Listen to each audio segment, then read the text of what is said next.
Assalamualaikum dan selamat sejahtera. Bertemu saya Dr. Mazli Syam binti Abdullah dalam rancangan Kaunselor Anda. Apa khabar murid-murid? Saya harap murid-murid semua berada dalam keadaan sihat sejahtera bersama keluarga tersayang. Saya akan berkongsi satu tajuk yang sangat kena dengan murid-murid. Ya, yang sekarang kita selalu berada dalam kelas apa ya? Kelas PDPR kan. Jadi murid-murid online, cikgu online. Tapi hari ini tajuk dia adalah guru online, murid offline. Ada kan berlaku? Kadang-kadang bila cikgu mengajar, kita ada di situ tapi diri kita tidak ada bersama. Jadi jom kita bersama saya untuk kongsikan tajuk guru online, murid offline. Jadi murid-murid, apakah yang dimaksudkan guru online, murid offline? Guru online, murid offline maksudnya adalah guru berada mengajar murid-murid, tetapi murid-murid ni kadang-kadang dalam nama ada nama Ali, ada Abu, ada Aminah ada, tapi kamera tak buka. Jadi bila cikgu panggil nama Ali ada, senyap. Jadi murid-murid ada bersama tapi tidak ada hati dan roh tidak bersama cikgu. Ada tak pernah berlaku begitu? Ada cikgu cerita dengan saya, sedihnya lah dia kata, Dr. Mazli, kenapa? Dia kata, saya ni selalu bercakap dengan murid-murid tapi bila tanya soalan semua senyap. Jadi saya rasa macam saya bercakap seorang.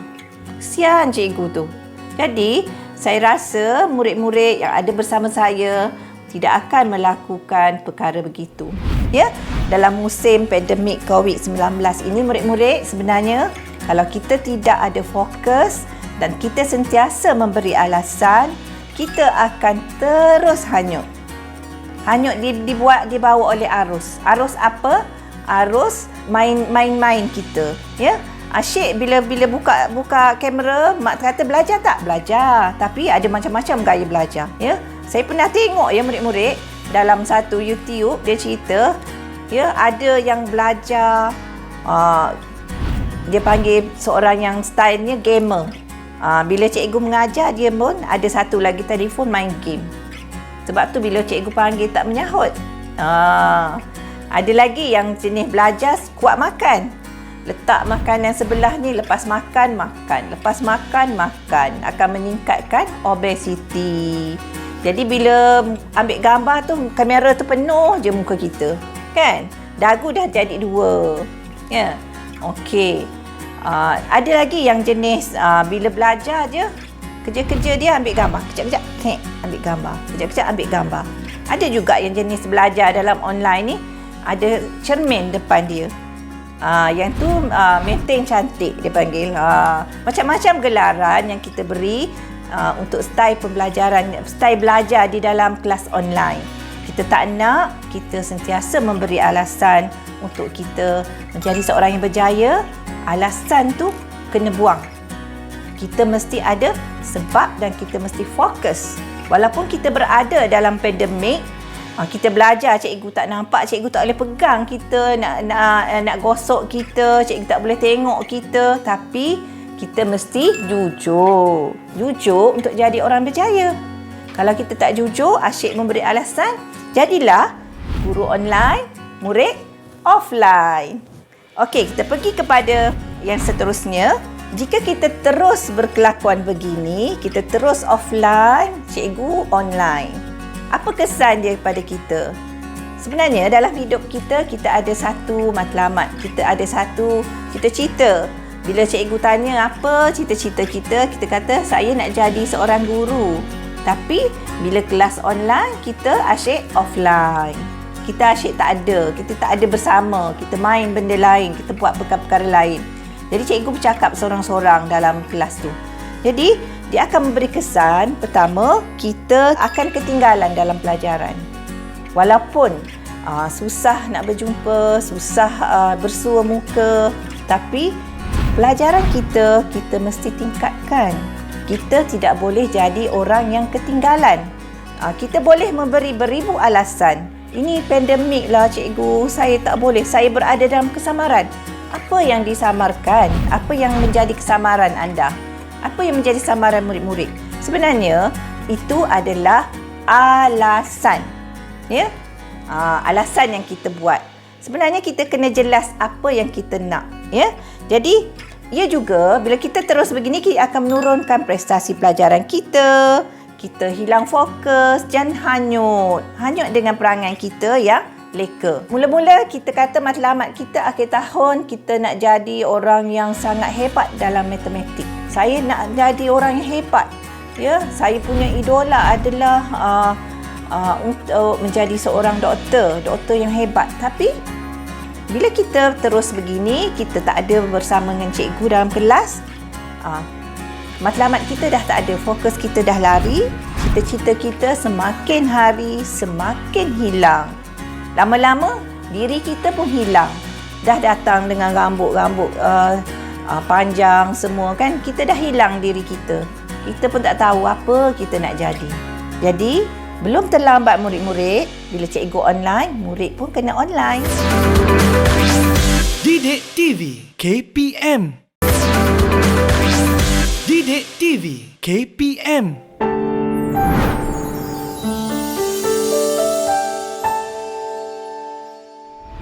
Bagaimanakah cara kita mengatasi perasaan-perasaan yang menyebabkan kita memberi alasan?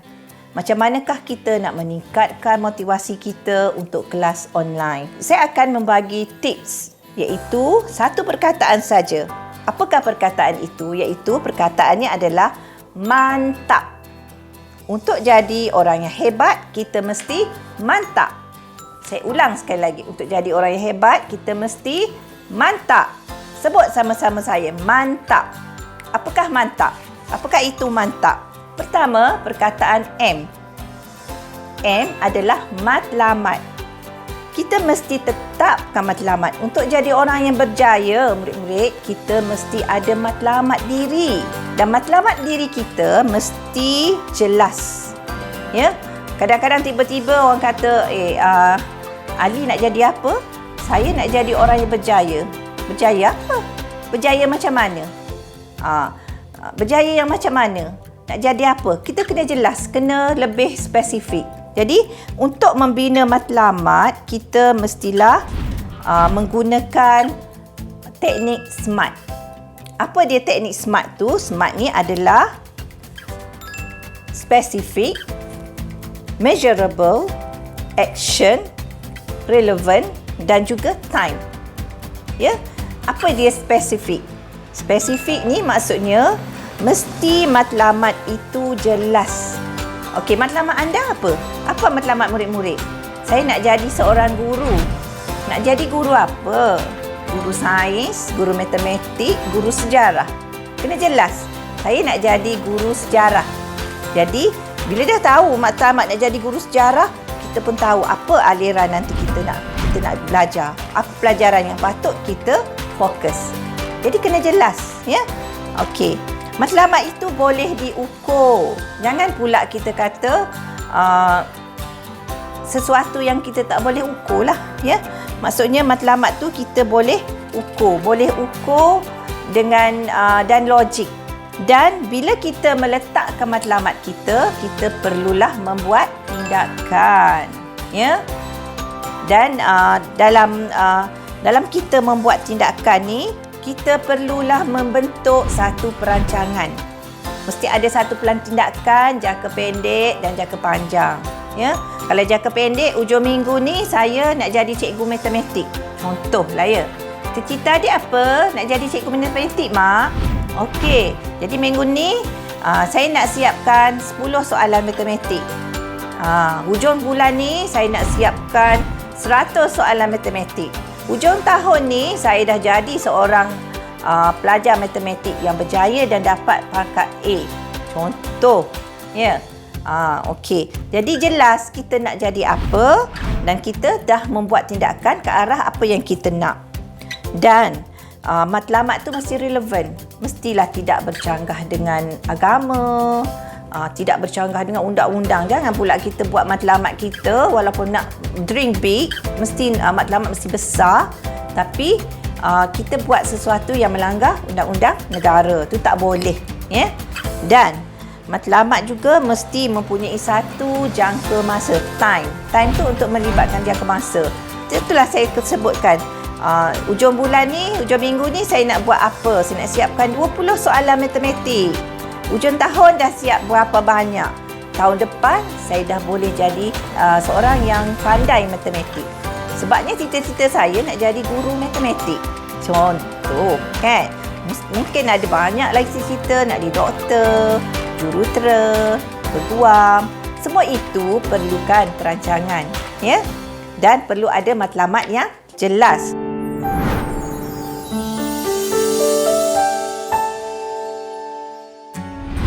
Baiklah murid-murid, hari ini saya nak kongsikan pengajaran yang kita boleh ambil daripada satu perkara yang kita lihat. Contohnya bila kita pergi, macam saya suka tengok dokumentari berkaitan dengan binatang, haiwan. Ya, satu haiwan yang sangat special yang saya suka lihat adalah singa. Singa ni terkenal dengan keganasan dia, betul kan murid-murid? Kalau nak cerita pasal keberanian, keganasan tu, kita pun nampaklah singa. Sampai ada cerita-cerita kartun yang menceritakan berkaitan dengan kehebatan singa ni. Jadi dalam seekor singa ni, kita boleh belajar semasa dia, kita perhatikan semasa dia memburu mangsa dia.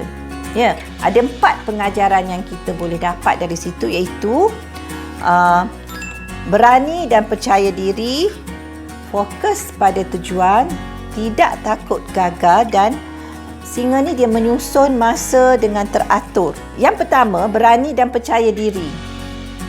Singa ni walaupun dia tahu bila dia keluar tu dia belum tentu lagi ada ke tak ada mangsa tu. Belum tentu dia jumpa mangsa, tapi dia berani dan keluar dengan yakinnya. Maksudnya murid-murid dekat sini kita perlu percaya pada diri kita, kita boleh buat. Ya, kalau kita awal-awal lagi dah cakap Allah saya tak boleh buat, maka itu akan berterusan begitu sehingga ia menjadi konsepkan diri kita. Tak boleh, ya. Jadi bila konsepkan diri kita rendah, rasa diri kita, memandang diri kita tak boleh, diri kita rendah, kita akan dapat mencapai matlamat yang kita tetapkan. Kita mesti jadi seperti singa, iaitu berani dan percaya pada diri. Ya, walaupun tak tentu lagi ada mangsa dia, tapi dia berani. Dia berani keluar cari mangsa dan dia percaya dia akan dapat mangsa dia untuk dia jadikan makanan. Dan telinga ni dia sangat fokus. Dia fokus kepada tujuan dia. Dan bila dia tengok mangsa dia, murid-murid perasan, dia tak adalah terus bila nampak mangsa dia terus pergi ngap. Tak ada. Dia perhatikan macam mana mangsa ni nak ke mana, dia pun pasang strategi dia. Dan singa ni salah satu perkataan, dia tidak membuat tindakan yang terburu-buru. Ya, ataupun perkataan yang biasa digunakan adalah tidak gelojohlah untuk melakukan perkara yang untuk menangkap mangsa. Dia pasang strategi, diam-diam dia pergi, kan? Okey. Yang berikutnya, singa ingin ke tidak takut gagal, tapi dia belajar daripada kegagalan. Dia pernah gagal menangkap mangsa, tapi dia belajar daripada kegagalan. Jadi kita mesti belajar daripada kegagalan agar kita tidak melakukan kegagalan atau kesilapan yang berikutnya. Ya? Dan dia menyusun masa dengan mengatur strategi. Kita dalam hidup kita anak-anak, murid-murid, kita perlu seimbang. Kadang-kadang kita terlalu sangat kita berada dalam kelas dan kita berada dalam dunia kita. Kita main game, bila mak ketuk pintu kita tak buka, kita dah hanyut. Ya? Kita perlu seimbang, masa belajar, masa untuk kita bermain dan masa untuk keluarga. Jadi bila kita seimbang, tengok singa. Singa dia memang memburu makanannya sendiri, dia ada kerja dia dan sangat kuat kerja dia tu, ganas. Tapi bila cuba kita tengok, dia ada masa untuk dia bersama keluarga beramai-ramai. Jadi kita kena jadi macam tu, kena seimbang. Yang kedua adalah arah diri untuk bertindak dan fokus pada kekuatan dan kelemahan diri. Dalam mengarah diri untuk bertindak, kita mesti ada satu pengurusan masa yang baik. Tetapkan satu jadual, apakah perkara-perkara yang kita perlu lakukan setiap hari. Kalau tidak, masa bila kelas bahasa Melayu, masa bila kelas bahasa Inggeris, masukkan slot-slot itu di dalam jadual PDP-ART kita. Dan kita juga mesti ada masa untuk lakukan kerja sekolah yang diberi oleh guru. Dan juga perlu ada masa untuk mengulang kaji pelajaran. Dan yang penting, perlu ada masa untuk diri kita dan juga untuk keluarga. Ya, jadilah kita seorang yang harmoni, seimbang, cemerlang. Didik TV KPM. Didik TV KPM.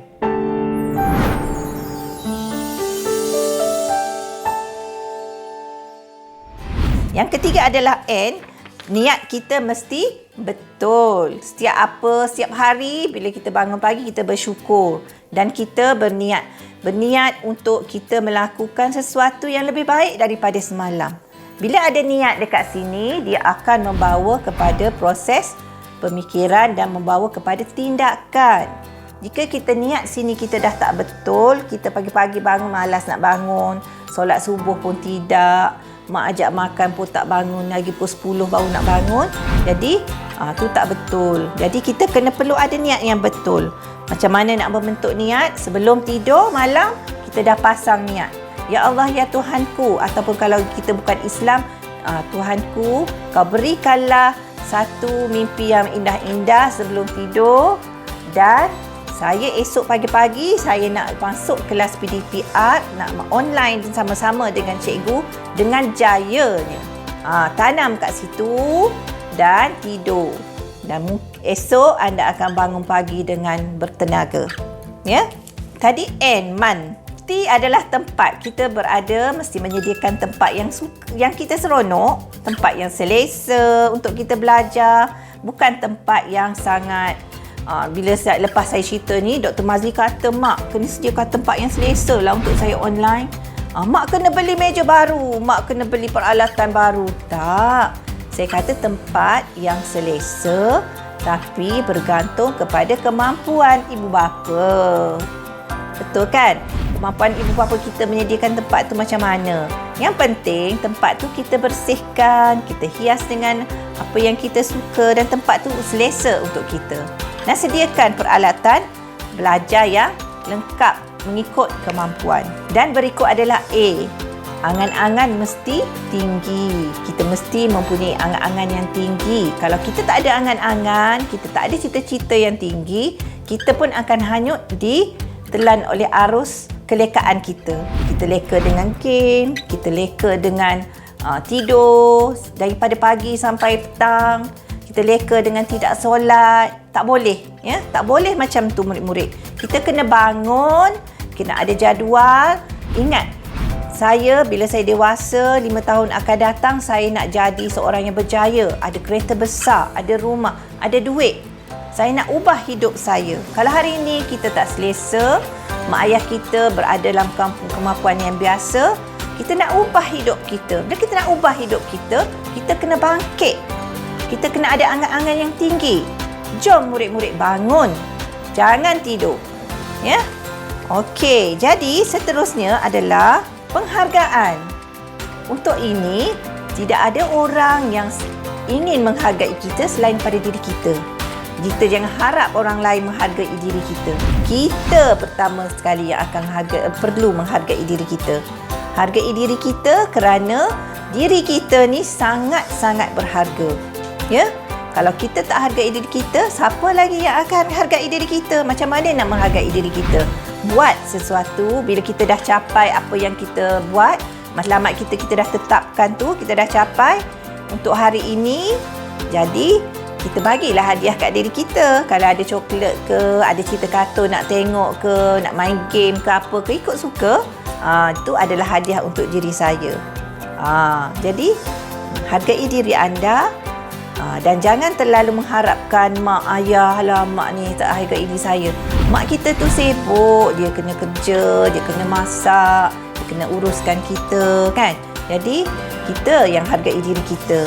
Dan kalau kita ada masa, bantu mak kita agar bila kita membantu, memudahkan urusan keluarga kita, kawan-kawan kita, orang lain, Allah akan mudahkan urusan kita untuk mendapat ilmu. Ya, baiklah murid-murid. Jadi, apa yang penting, jika kita fokus pada masalah, lebih banyak masalah yang akan muncul. Fokuslah pada peluang. Lebih banyak peluang yang akan terbuka di hadapan. Jadi, tingkatkan diri untuk lebih bertindak.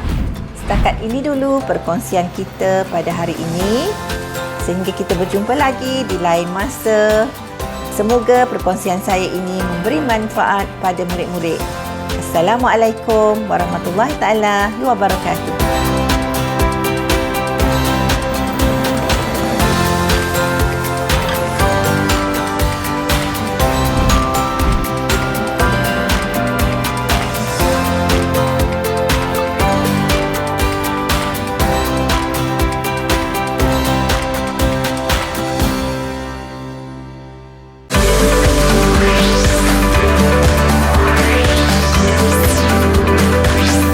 Didik TV KPM